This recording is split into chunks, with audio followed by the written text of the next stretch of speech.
है। आज हम हिंदी के अंदर जो अलंकार है उसमें जो शब्द अलंकार है उसका प्रथम प्रकार है अनुप्रास अलंकार, वो देखेंगे। तो सबसे पहले आता है कि अनुप्रास अलंकार होता क्या है।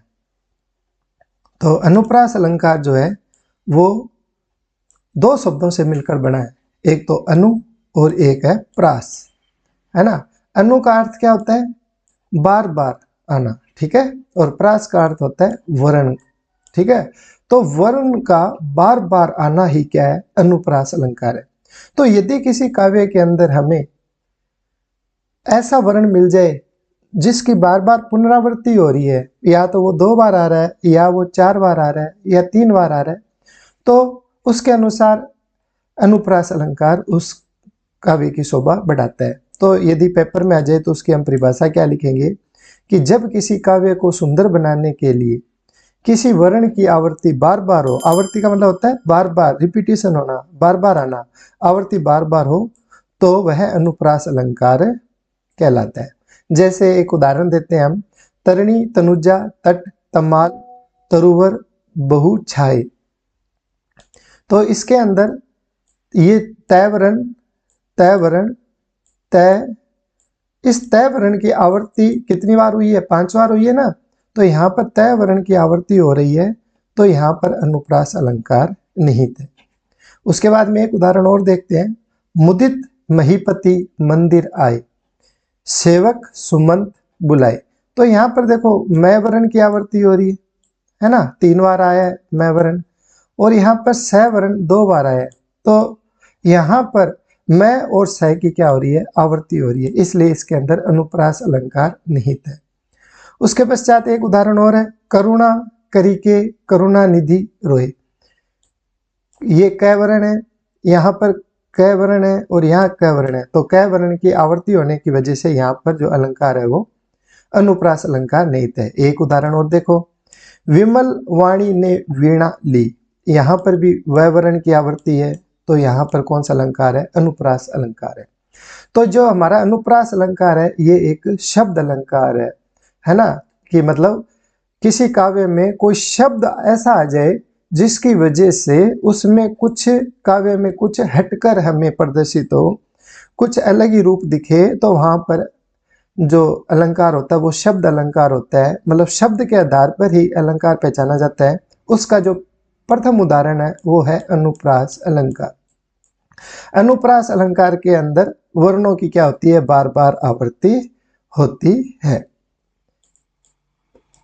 इसके बाद में अनुप्रास अलंकार है, उसके कई भेद हैं, विभिन्न प्रकार हैं। तो उसके अंदर जो प्रथम है वो है, अनुप्रास अलंकार का जो प्रथम भेद है वो है छेका अनुप्रास अलंकार। तो इसके अंदर छेक का अर्थ क्या होता है? वाक चातुर्य, है ना।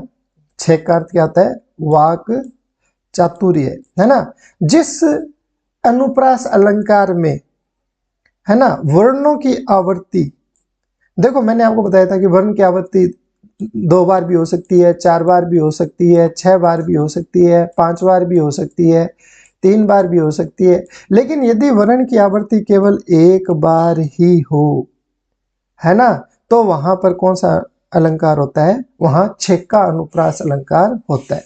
जैसे एक उदाहरण है, कानन कठिन भयंकर भारी। अब आप इसमें देखो, क जो वर्ण है उसकी केवल 1 बार ही आवृत्ति हुई है, और ये जो भय वर्ण है उसकी केवल 1 बार ही आवृत्ति हुई है। तो इस के अंदर जो है वो छेका अनुप्रास अलंकार है, ठीक है। इसमें मैंने नीचे लिखा भी है कि इस काव्य पंक्ति में क वर्ण और भय वर्ण केवल 2 बार ही आए, इसलिए इसमें छेका अनुप्रास अलंकार है। इसी प्रकार एक उदाहरण और देख लेते हैं, इस करुणा कलित हृदय में कोई विकल रागिनी बसती है।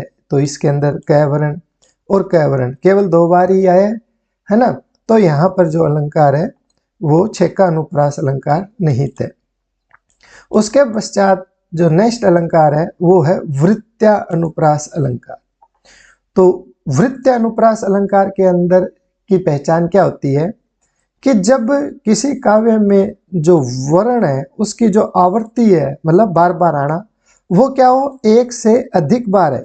यदि एक बार ही होती है आवृत्ति तो वहां पर छेकानुप्रास अलंकार है। लेकिन यदि क्या हो जाए, एक से अधिक बार यदि आ जाए तो वहां पर वृत्यानुप्रास अलंकार होता है। जैसे एक उदाहरण देखते हैं, वीरति विवेक विमल विज्ञानी। तो यहाँ पर वह वर्ण की जो आवृत्ति हो रही है वो बार बार हो रही है।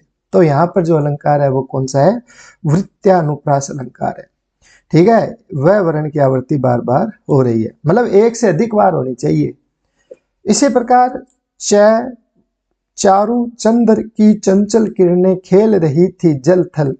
तो यहाँ पर च वर्ण की आवृत्ति देखो एक से अधिक बार हो गई ना, इसलिए यहाँ पर च वर्ण की आवृत्ति बार बार हो रही है, इसलिए यहाँ पर भी क्या है, वृत्या अनुप्रास अलंकार। यदि एक बार होती है तो छेकानुप्रास अलंकार है, और यदि एक से अधिक बार हो तो वृत्या अनुप्रास अलंकार है। अब इसका तीसरा जो भेद है वो है श्रुत्यानुप्रास अलंकार। इसमें क्या होता है, जो मुख के एक ही उच्चारण स्थान से उच्चारित होने वाले वर्णों की आवृत्ति होती है। जैसे एक दंत्य ध्वनि होती है, त थ द ध न, है ना। ये हमारे क्या है कि जो जीभ है वो ऊपर वाले दांतों को क्या करती है, टच करती है, इसलिए इनको दंत्य ध्वनि बोलते हैं। यदि पूरे काव्य में दंत्य ध्वनि, है ना, एक स्थान से उच्चारित होने वाले जो वर्ण है उनकी यदि आवृत्ति हो रही है बार बार, है ना, जैसे दिनांत था, थे, दीननाथ डूबते, तो इसमें देखो न वर्ण, त वर्ण, थ वर्ण, थ द न थ त। यदि इस प्रकार से यदि एक ही एरिया से जो मुख का एक ही स्थान है वहां से उच्चारित होने वाले वर्ण यदि बार बार आ रहे हैं, उनकी यदि बार बार आवृत्ति हो रही है तो वहां पर श्रुत्यानुप्रास अलंकार होता है। इसके बाद में इसका जो फोर्थ भाग है वो है अंत्या अनुप्रास अलंकार, है ना। अंत्या अनुप्रास अलंकार, जहां कविता के चरण के अंत में तुक मिलती है ना।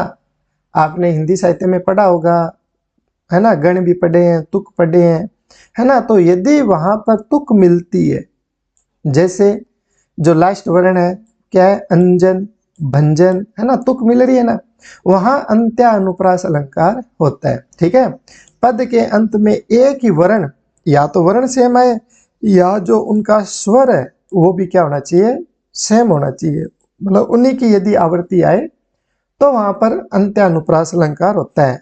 इसका देखो संधि विच्छेद करते हैं तो अंत प्लस अनुप्रास, मतलब अंत के अंदर, इसको याद रखने का तरीका है कि अंत के अंदर जो है वो तुकबंदी बनती है। जैसे गुरु पद मृदु मंजुल अंजन, नयन अमीय दृग दोष विभंजन, है ना। यहाँ पर जन जन, है ना, एक से वर्ण भी आ रहे हैं और स्वर की भी आवृत्ति हो रही है। रघुकुल रीति सदा चली आई, प्राण जाई पर वचन ना जाई। यहाँ पर देखो आई जाई, इस प्रकार से यहाँ पर तुकबंदी हो रही है, इसलिए यहाँ पर जो अलंकार है वो भी अंत्या अनुप्रास अलंकार है। और इसका जो लास्ट प्रकार है वो है लाटा अनुप्रास अलंकार। तो इस काव्य में क्या होता है कि इस काव्य में शब्द या वाक्य खंड एक से अधिक बार प्रयुक्त हो, किंतु अन्वय करने से भिन्न अर्थ की प्रतीति हो, तो वहां पर लाटा अनुप्रास अलंकार होता है। देखो इसे आपको समझ में नहीं आएगा, यहां पर मैं आपको समझाता हूं। ये हमारा एक उदाहरण है, पूत सपूत तो क्यों धन संचय।